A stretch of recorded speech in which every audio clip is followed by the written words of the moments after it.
Hi guys, both the former minister and contender for leader of the Tories, Rory Stewart, spoke to Andrew Neil on his show about the future of the Conservative Party.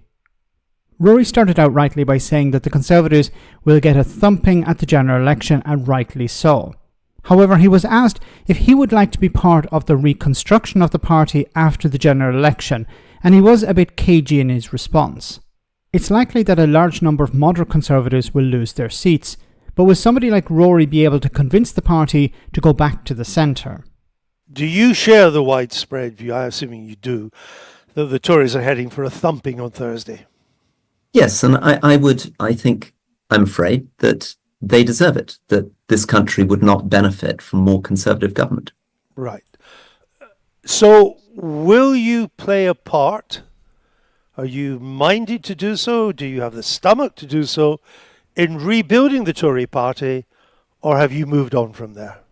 Well, I'm investing in trying to support and campaign for moderate Conservative candidates because I want to try to defend and keep alive the One Nation tradition. So I'm out there backing Alex Chalk, Gillian Keegan, Victoria Prentice, who's the Attorney General. Sorry, these are maybe not names necessarily that everybody listening knows, but but will you play your part afterwards? Because, there could be quite a civil war for the soul of the Tory party. It could even start on July the 5th.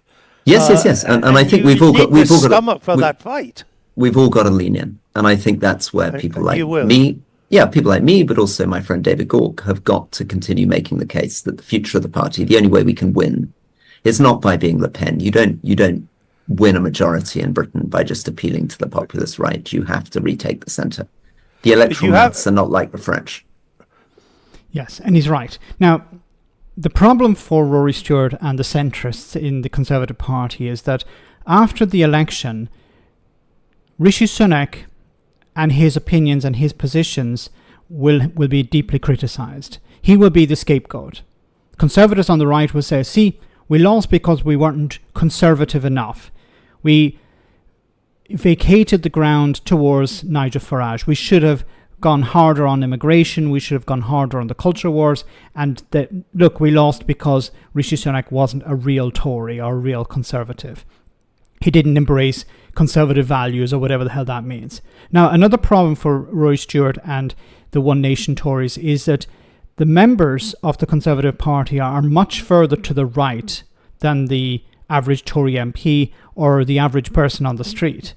So you're going to have a problem trying to push against this narrative where, well, the problem was that Rishi Sunak wasn't conservative enough. And if Boris Johnson had been in charge, or if, somebody else on the right had been in charge, Suella Braverman, for example, then the Conservatives would have won. So you're going to hear a lot of this after the general election, that it was all Rishi Sunak's fault. If they had replaced him earlier, they could have won more seats, or they could have won the election. Of course, it's all folly. It wouldn't have been the case at all. But that's what they're going to do. They're going to blame Rishi Sunak and his so-called centrist positions. And that will mean that the Conservatives, for the next number of years, will be trying to push forward candidates who are further to the right, under the belief that the Conservatives should have run further to the right in the general election. And I think this is going to make the job of Rory Stewart and others like him much more difficult.